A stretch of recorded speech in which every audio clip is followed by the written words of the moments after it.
All right, let's dive into a really provocative idea today. It connects the state of a nation's soul, its spirit, to what's happening on its streets. We're going to unpack one speaker's argument that to really understand crime, you first have to understand the true meaning of faith. And this is the puzzle, right at the heart of it all. If you've ever been to South Korea, you know there are churches everywhere. So how can a nation that seems so full of faith be so plagued by crime and other social issues? Well, this speaker argues we're looking in completely the wrong place for the answers. He says the problem isn't the person who breaks the law, but the society that broke them first. So, to kick things off, the first part of this argument basically puts society itself in the defendant's chair. Now, this idea, it completely flips the script on how we usually think about this stuff, right? The argument here is that a crime isn't just one person's bad decision. It's actually a symptom, like a fever, that's signaling a much deeper sickness within our society's values.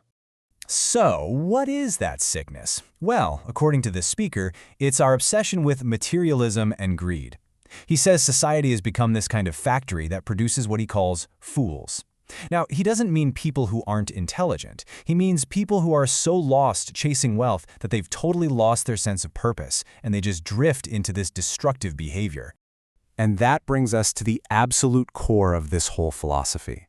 The speaker argues that the very institutions that are supposed to guide us have made a massive fundamental error, and it all comes down to misunderstanding two key concepts: faith and religion.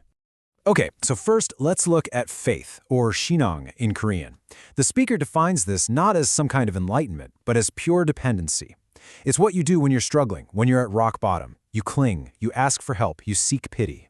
It's a starting point, really, born out of hardship. This slide lays out the central distinction so clearly. Over on the left, you've got faith. It's all about seeking help. It's an act of dependency. But on the right, you have religion, or janggyo, which this speaker defines as something entirely different. It's an act of education, a process of learning the truth.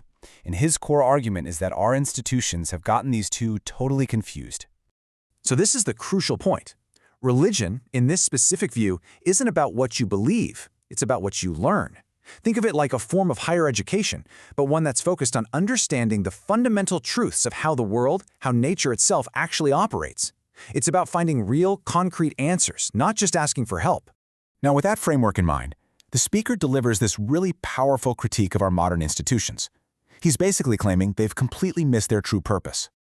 And this, he argues, is where it all went wrong. Religious groups became centers for faith, places to go and cling and beg, but they never evolved into centers for true religion, which is all about teaching. They just copied the rituals, like praying or bowing, but they failed to do the deep, hard study required to give society the real answers it so desperately needs. And listen, he's not talking about a partial failure here. He's not saying some groups got it wrong. His estimate is that 100% of these established organizations are stuck in that faith stage. In his view, all of them are practicing dependency instead of providing the education that could actually heal society and give those fools a real sense of purpose. Okay, so if the established institutions have failed, what's the alternative? Well, the speaker proposes a radically different approach, one that he actually practices himself. His method is a direct and total response to the failures he just outlined. There's no formal organization to join, no building, no tithing. There's no demand for belief or worship.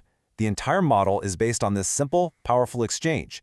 You ask any question you have, and he provides answers, explaining them through the logical principles of how nature works. He positions himself not as a leader you have to follow, but as a teacher you can question. See the difference? The goal isn't to create followers, it's to create understanding. And in his view, this is the purest form of religion, a direct transmission of knowledge from one person to another. And that really brings us to the final, challenging question at the heart of this entire idea.